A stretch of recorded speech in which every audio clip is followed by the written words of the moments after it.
2015년 유네스코 본부, 일본이 한 섬을 세계문화유산으로 등재해달라고 신청합니다. 한국과 중국이 즉시 반대하고 나섰습니다. 그 섬의 진짜 역사를 알고 있습니까? 일본은 계속 부인했지만 생존자들의 증언이 하나 둘씩 세상에 알려지기 시작했습니다. 일본 해안가를 위성으로 내려다보면 기묘한 풍경을 마주하게 됩니다. 나가사키 근처 바다 위에 떠있는 작은 섬 하나가 마치 거대한 콘크리트 덩어리처럼 보이죠. 구글 스트리트 뷰로 들어가 보면 더욱 섬뜩합니다. 텅 빈 거리와 무너져가는 건물들이 마치 시간이 멈춘 듯 그대로 남아있거든요. 하지만 이 작은 섬에는 단순한 폐허 이상의 거대한 이야기가 숨어 있습니다. 오늘 우리는 이 신비로운 섬의 진짜 모습을 파헤쳐 보겠습니다.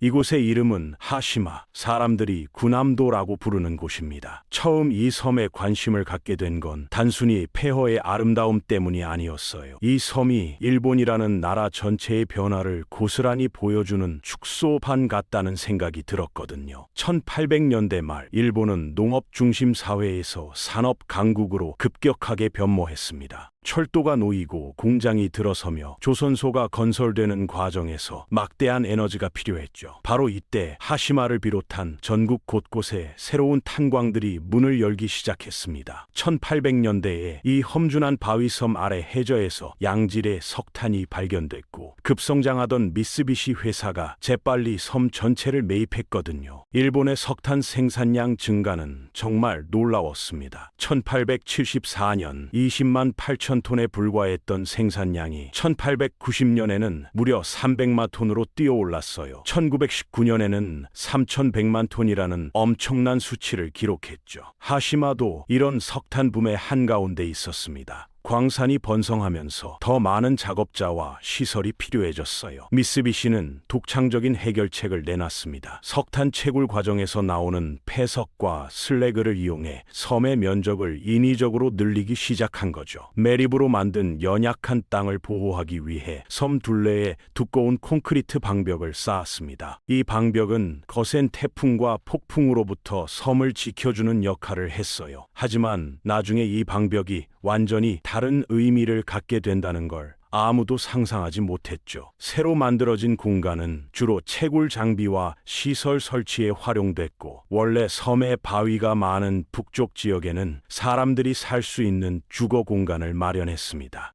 하시마가 점점 커져가는 모습은 당시 일본 제국의 영토 확장과 묘하게 닮아 있었어요. 자원 확보와 영향력 증대를 위해 일본은 사할린 일부와 조선반도를 점령하며 현지인들에게 자신들의 통치를 강요했거든요. 섬에서는 공간 활용을 극대화했습니다. 귀중한 땅을 농업에 쓰는 대신 식료품과 식수를 모두 본토에서 실어 날랐어요. 이렇게 해서 광산 작업에 필요하지 않은 모든 공간을 주택과 각종 편의시설 건설에 투입할 수 있었죠. 광부들과 그 가족을 위한 학교, 병원, 상점, 심지어 영화관까지 들어섰습니다. 노동자들이 여가 시간에 즐길 수 있는 파친코 홀도 있었어요. 단지 480m 길이, 160m 폭의 작은 섬에 완전한 도시가 만들어진 거죠. 계속된 확장과 콘크리트 건물들 덕분에 하시마는 독특한 외관을 갖게 됐습니다. 멀리서 바라본 섬의 모습이 마치 거대한 회색 군함을 연상시켜서 사람들이 구남도라고 부르기 시작했어요. 말 그대로 전함을 닮은 섬이라는 뜻이죠. 1930년대에 이 섬이 점점 더 군함 같은 모습을 갖춰갈 때 정작 주변 바다에는 진짜 군함들이 점점 더 자주 나타나기 시작했습니다. 그 이유는 일본이 여러 군사적 갈등에 휘말렸기 때문이었어요. 가장 심각한 건 중화민국과의 충돌이었죠.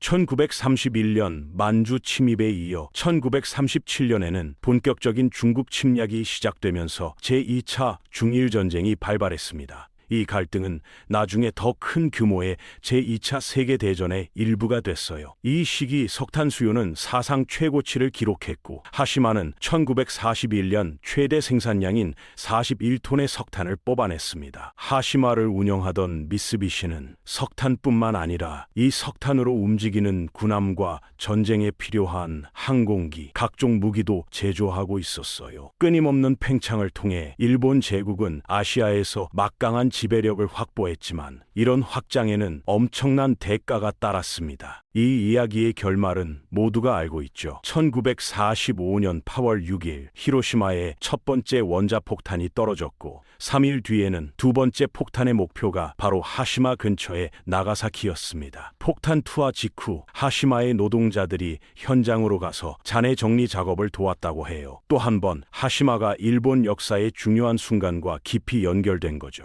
그로부터 나흘 뒤 일본이 항복했습니다. 아이러니하게도 하시마 같은 곳에서 나온 석탄이 일본의 전쟁 노력에 연료를 공급했던 것처럼 전쟁 패배 후 국가 재건에도 중요한 역할을 했어요. 짧은 시간 안에 일본은 미국의 적에서 전략적 동맹국으로 탈바꿈했고 1950년 한국전쟁 때는 작전 기지이자 저렴한 물품 공급원 역할을 했습니다. 석탄을 포함한 모든 산업이 이 시기 급격한 경제 성장을 이뤘고 하시마는 다시 한번 일본에 번영을 안겨주기 시작했어요. 석탄 수요 증가와 함께 노동자 수요도 늘어났고 1959년에는 하시마 인구가 최고조인 5,259명에 달하면서 당시 일본에서 가장 인구 밀도가 높은 곳이 됐습니다. 상상해보세요. 축구장 8개 정도 크기의 작은 섬에 5,000명이 넘는 사람들이 살았던 거예요. 현재 서울 인구 밀도의 거의 10배에 달하는 수치였죠. 하지만 석탄은 한정된 자원이었습니다. 1960년대 후반부터 하시마의 석탄 생산량이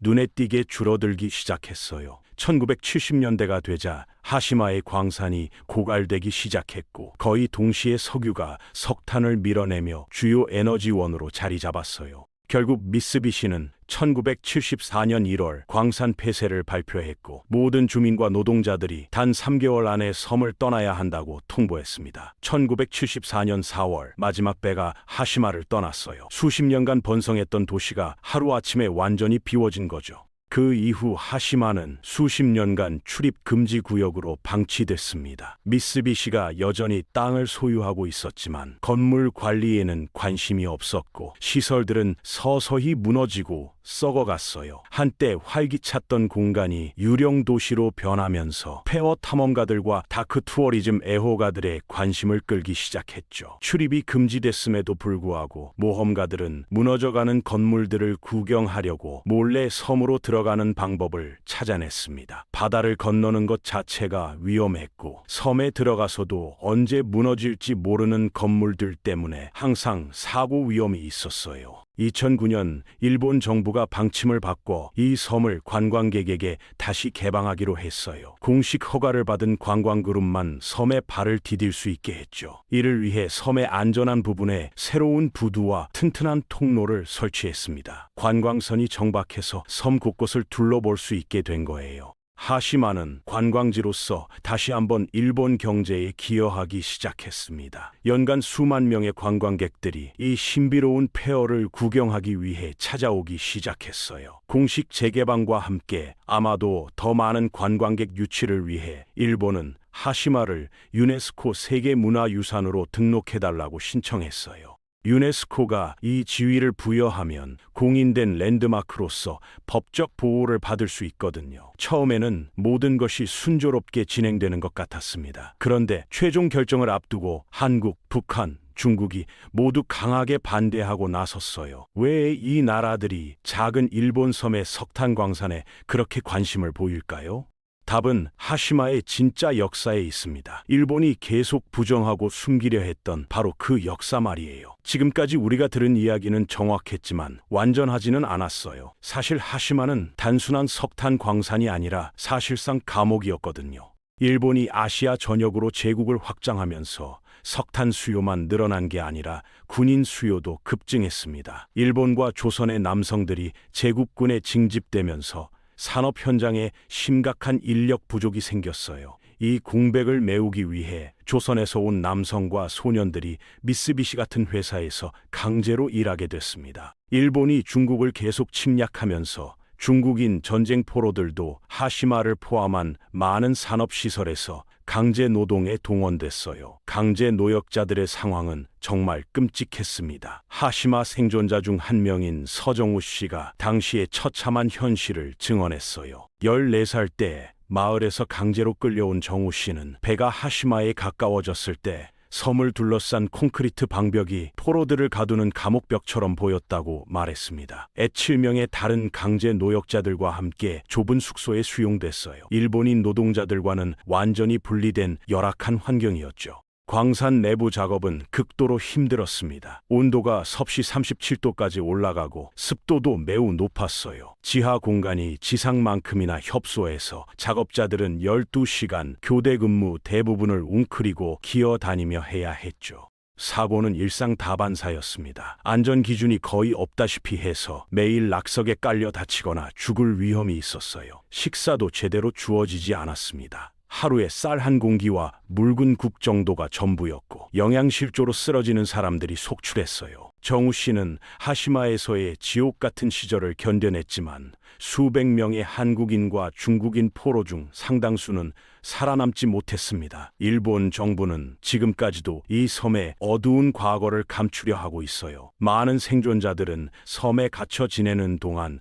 죽은 사람들이 근처 나카노시마로 실려갔다고 증언합니다. 그곳에서 시신들이 화장되고 검은 연기가 하늘로 치솟는 모습을 하시마에서도 볼 수 있었다고 해요. 살아있는 사람들에게는 자신들의 운명을 암시하는 섬뜩한 경고였죠. 탈출을 시도하는 사람들도 있었지만 사방이 바다로 둘러싸인 섬에서 도망치는 것은 거의 불가능했어요. 세계문화유산 등재 신청 과정은 수년에 걸쳐 진행됐고 수많은 논의 끝에 2015년 일본이 한국과 합의를 이루면서 돌파구가 마련됐습니다. 합의 내용 중 하나는 일본이 하시마 섬의 강제 노역 역사를 방문하는 모든 관광객이 알 수 있도록 전시하겠다는 것이었어요. 한국의 지지로 하시마는 공식적으로 유네스코 세계문화유산에 등재됐지만 일본 정부는 거의 즉시 약속을 뒤집었습니다. 한국인과 중국인 노동자들이 일본 남성들의 군 복무 징집과 마찬가지로 합법적인 노동 징집이었다는 논란이 많은 발표가 나왔어요.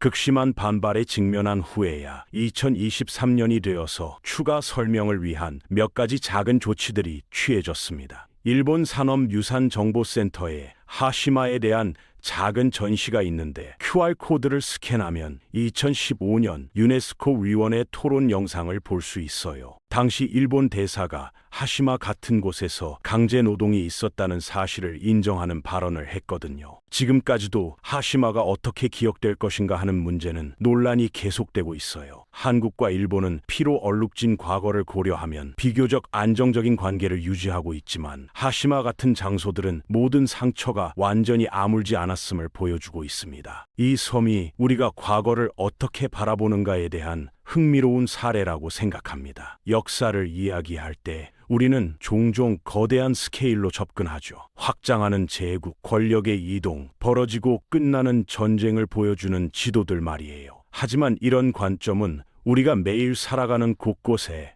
역사가 얼마나 깊숙이 스며들어 있는지 잊게 만들 수 있습니다. 하시마의 사례는 역사가 단순히 국가나 운동에 관한 이야기가 아니라 우리가 서 있는 모든 장소에 새겨진 이야기라는 점을 깨우쳐줍니다. 지역적인 것과 세계적인 것이 따로 떨어져 있지 않다는 걸 보여주는 거예요. 서로 얽혀 있으면서 각각이 다른 하나의 이야기를 들려주고 있습니다. 결국 하시마는 일본 산업화의 성공담이자 동시에 제국주의의 암울한 유산이기도 합니다. 이런 복잡하고 모순적인 역사를 어떻게 기억할 것인가는 여전히 우리 모두가 풀어야 할 숙제로 남아 있어요.